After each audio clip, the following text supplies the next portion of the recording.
Jiang पेंग, क्या तुम सच में चाहते हो कि मैं शादी कर लूं? जियांग एक गहरी सांस लेता है और कहता है, ये किस तरह का सवाल है?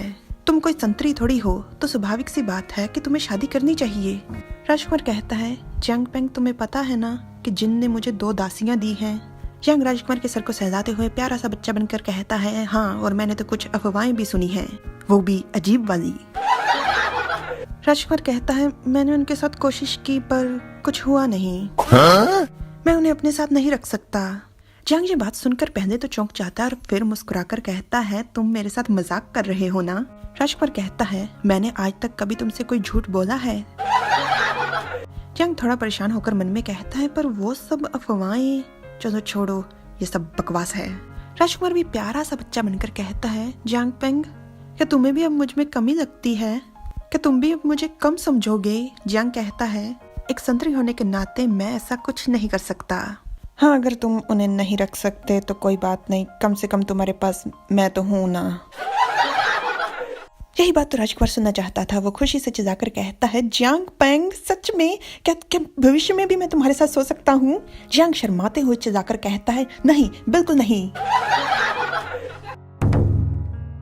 राजकुमार निंग का घर। जियांग कहता है, कुमारी क्यों ने पत्र लिखा है और उन्होंने रिश्ते से इनकार कर दिया है। वैसे इस इनकार के बाद तुम्हें बहुत ज्यादा शर्मिंदगी महसूस हो रही होगी। तुमने तो कसम खाई थी कि तुम ये रिश्ता करवा कर रहोगे। जियांग हंस रहा था और राजकुमार भी मुस्कुराकर कहता है, तुम्हारी जानकारी के लिए बता दूं कि मैं यही चाहता था। जियांग चिढ़कर कहता है, अच्छा ठीक है, अब उसने ना कर दी है तो आगे तुम क्या करने वाले हो? राजकुमार कहता है, अब मैं उसे पत्र लिखूंगा और बताऊंगा कि मैं उससे कितना प्यार करता हूँ और उससे कहूंगा कि हमारी शादी के बारे में वो दोबारा से सोचे, एक बार फिर से विचार करे। राजकुमार का घर शांत था पर युवराज का महल बिल्कुल नहीं। जिन चिल्लाते हुए जिन को गालियां दे रहा था और कहता है कि उसने जिया को अपनी तरफ करने के लिए उसे रिश्वत दी है, क्यों शिनलैन की, और मैं उसे क्यों शिनलैन का इस्तेमाल करने नहीं दूंगा। वेंशी कहता है, युवराज शांत हो जाइए, आप कुछ भी जल्दबाजी में मत कीजिए। अगर इस समय हम क्यों परिवार के खिलाफ गए तो हम शक के घेरे में आ जाएंगे। हमें अच्छे से सोच समझ कर कुछ करना होगा। जिन कहता है, वेंशी, क्यों ना मैं उससे शादी कर लूं? अगर मैं उससे शादी कर लूंगा तो जिन और जिया के हाथ कुछ नहीं लगेगा। जिनकी बात सुनकर वेंशी सोच में पड़ जाता है, क्योंकि वो कभी नहीं चाहेगा कि डेंजी के मुकाबले में जिनकी कोई पत्नी हो जो डेंजी जितनी या डेंजी से ज्यादा ताकतवर हो।